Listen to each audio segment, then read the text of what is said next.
નમસ્કાર, આપ જોઈ રહ્યા છો નેશન પ્લસ ન્યૂઝ. હું છું આપની સાથે હેતલ ભગત. ગુજરાત માધ્યમિક અને ઉચ્ચતર માધ્યમિક શિક્ષણ બોર્ડ દ્વારા લેવાનારી ધોરણ 10 અને 12ની સામાન્ય પ્રવાહ અને સાયન્સ પ્રવાહની પૂરક પરીક્ષાનો આજથી પ્રારંભ થયો છે. વિશ્વવિખ્યાત એમએસ યુનિવર્સિટીમાં સામાન્ય પ્રવાહમાં એડમિશનને લઈને વિવાદ ચાલી રહ્યો છે. તેમાં જ ગુજરાત માધ્યમિક અને ઉચ્ચતર માધ્યમિક શિક્ષણ બોર્ડ દ્વારા લેવાનારી ધોરણ 10 અને 12ની સામાન્ય પ્રવાહ તથા સાયન્સ પ્રવાહની પૂરક પરીક્ષાનો આજથી પ્રારંભ થયો છે. ત્યારે સામાન્ય પ્રવાહમાં પૂરક પરીક્ષા આપણા વિદ્યાર્થીઓના વાલીઓની મૂંઝવણ યથાવત છે. પૂરક પરીક્ષામાં પાસ થયા બાદ એડમિશનને લઈને વાલીઓમાં ચિંતા જોવા મળી રહી છે. ત્યારે વાલીઓ પ્રાઇવેટ કોલેજ તરફ એડમિશનની દોટ મૂકશે એવા એંધાણ વર્તાઈ રહ્યા છે. પૂરક પરીક્ષા માટે તંત્ર દ્વારા પણ વિદ્યાર્થીઓને અગવડતા ન પડે તેવી તૈયારીઓ કરવામાં આવે છે. સુરક્ષિત વાતાવરણમાં વિદ્યાર્થીઓ પૂરક પરીક્ષા આપી શકે તેવી રીતની વ્યવસ્થા શાળા સંચાલક તેમજ તંત્ર દ્વારા કરવામાં આવી છે.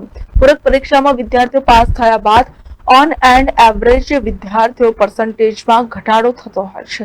ત્યારે એમએસ યુનિવર્સિટીમાં હાલ સામાન્ય પ્રવાહમાં એડમિશનને લઈને ચાલતો વાદ વિવાદ મધ્યમ વર્ગીય પરિવારના વિદ્યાર્થીઓ તેમજ વાલીઓને અસમંજસતામાં મૂકી દીધો છે. ત્યારે વાલીઓ દ્વારા પણ એમએસ યુનિવર્સિટીના તંત્રને અનુરોધ કર્યો છે કે તેઓના બાળકો જે વડોદરાના છે જેથી તેમને પ્રથમ પ્રાધાન્ય આપવામાં આવે, જેથી એડમિશનને લઈને તેઓની મૂંઝવણ દૂર થાય. હમણાં જે છોકરાઓ પાસ થઈ ગયા છે એમને એડમિશનના આટલા વાંધા છે, તો પછી આ એક્ઝામની અંદર પાસ થઈને કોમર્સ લેવા ઈચ્છતા વિદ્યાર્થીઓ ક્યાં જશે? એ સૌથી મોટો પ્રશ્ન છે અને તંત્રએ એ પ્રશ્ન સોલ્વ કરવો જોઈએ એવી દરેક વાલીની ઈચ્છા છે. કારણ કે દરેક માણસને કોમર્સમાં એડમિશન મળશે કે નહીં મળશે એની ગેરંટી નથી હોતી.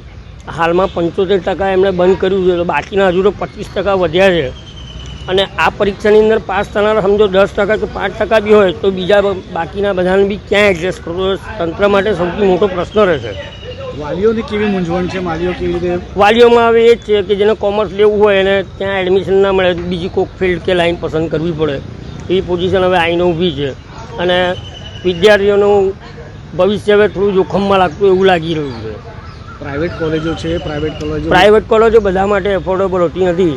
કારણ કે બિચારો માણસ મજૂરી કરીને કમાતો હોય, એના બાળકને ભણાવતો હોય, તે રૂપિયા ક્યાંથી લાવે? દરેક પ્રાઇવેટ કોલેજની અંદર ફી તો તમે જાણો જ છો કે આજે એમએસ યુનિવર્સિટીની એક વિદ્યાર્થીની ફી 8,000 છે, તો પ્રાઇવેટમાં એમથી 3 ગણી 4 ગણી હોય જ. એટલે એમાં પ્રશ્ન જ નહીં ઊભો થતો. એટલે ગરીબ માણસનો બિચારો આમાં તકલીફ જ પડવાની. શું અનુરોધ કરશો તંત્રને?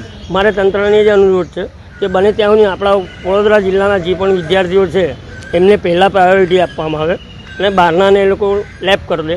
પણ વડોદરામાં જે લોકો રહે છે, જે લોકોને એમએસ યુનિવર્સિટીમાં એડમિશન લેવાની ઈચ્છા છે, એમને એડમિશન મળે એવી હું ઈચ્છા રાખું. એ આપણે કહી શકીએ છીએ કે આજે મારો ખૂબ દિવસ છે, જેથી આજે મારો ફર્સ્ટ દિવસ છે, જેથી આજે મારે સ્ટેટનું પેપર છે, જેથી ફરી એક્ઝામ આપવા જઈએ. કેવી રીતે જુઓ છો કે જે પ્રમાણે અત્યારે એમએસ યુનિવર્સિટીમાં એડમિશનને લઈને અત્યારે ત્રાગા ચાલી રહ્યા છે, તમે આજે પાસ થશો તો કેવી રીતે તમારા એડમિશન માટે તમે કઈ જુઓ છો? બરોડા જશો કે બરોડાની ભૂલ છે? બોર્ડવાળાની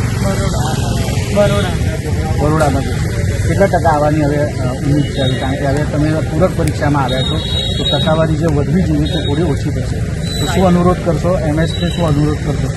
60% જેટલા આપણે વિચાર કરીશું કે એમએસના તંત્રને શું અનુરોધ કરશો કે તમે જેટલી ટકાવારી લાવશો તો એડમિશન માટે? જે કહી શકીએ કે આપણે પાસ થઈને આગળ વધીએ. એડમિશન લેવાની કઈ ઈચ્છા છે? માગશો 10મા 12માની જે પૂરક પરીક્ષા લેવામાં આવે છે, છોકરાઓને આવે છે, કેવી રીતે એમને સહાય કરવાની?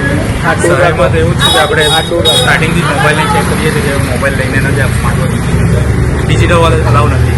અહીંયાથી આપણે પહેલેથી ચેક કરી લઈએ છીએ કે આગળ જતાં એમને તકલીફ ના પડે. પૂરક પરીક્ષા માટે આગળ જે લોકો એટલે જે છોકરાઓ છે તે પ્રેશરમાં પણ હોય છે, કેવી રીતે હળવાશ તેમને એ કરવામાં આવે છે કે લેટ ના થાય? લેટ એટલે અમે કહીએ કે શાંતિથી જાઓ, કે આપણે ઉતાવળ નથી, 10:30 ટાઈમ છે, બહુ ઉતાવળ તમે જાઓ નહીં, શાંતિથી લખો, શાંતિથી પાસ થઈ જશે. કેમેરામેન નવનીત પરમાણી સાથે સત્યમ નમસ્કાર, નેશન પ્લસ ન્યૂઝ વડોદરા.